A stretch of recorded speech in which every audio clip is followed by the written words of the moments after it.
Hello, my name is Tony Dong. After 14 years, U.S. beef hits Chinese market. Trade deal an exciting opportunity for agriculture. During his Senate hearing to be confirmed as ambassador to China, then-Gov Terry Branstad said he would prefer to serve Iowa beef, not cuts from Australia, at the U.S. Embassy there. He won't get that wish yet.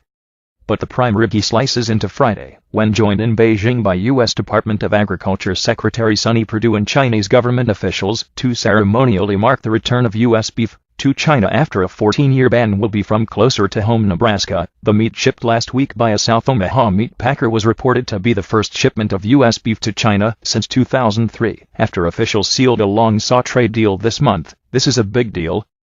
It's definitely very positive news, said Lee Schultz, an Iowa State University Extension livestock economist, but Schultz cautioned overcoming the political hurdles that had prevented U.S. beef exports to China over fears associated with mad cow disease are only the first step. It will be some time before American beef becomes its what's for dinner for nearly 1.4 billion Chinese. He described the Chinese market for U.S. beef as in its infancy in terms of its impact on Iowa and U.S. producers and processors. The market today is very different from 2003, according to Chris Freeland, executive director of the Iowa Beef Industry Council. Still, what she saw while visiting China earlier this year makes her believe U.S. beef producers have an exciting opportunity to move into the Chinese market. There are a lot of people there and a rising middle class who can add beef to their diet, she said. China is projected to become the largest beef market in the world and a major destination for U.S. beef products, according to American Farm Bureau Federation economist Caitlin McCulloch. Adding to the market potential is China's changing taste, McCulloch said. In 2003, much of the market there was offal tongues, kidneys, and livers, for example. Today, there has been demand for higher value muscle cuts or steak.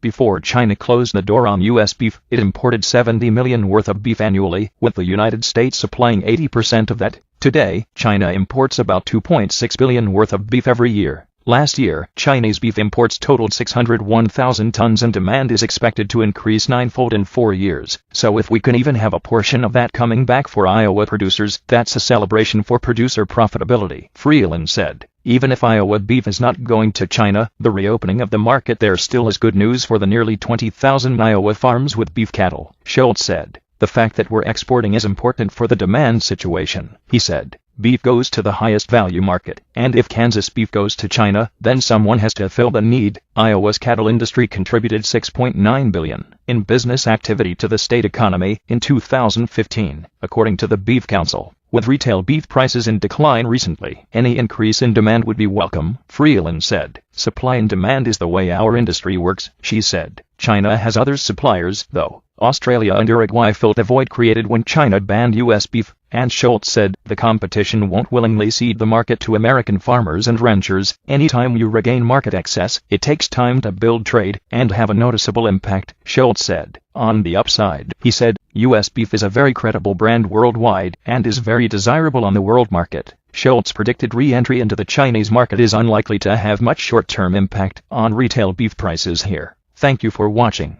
For the follow-up, subscribe to the channel yourself here.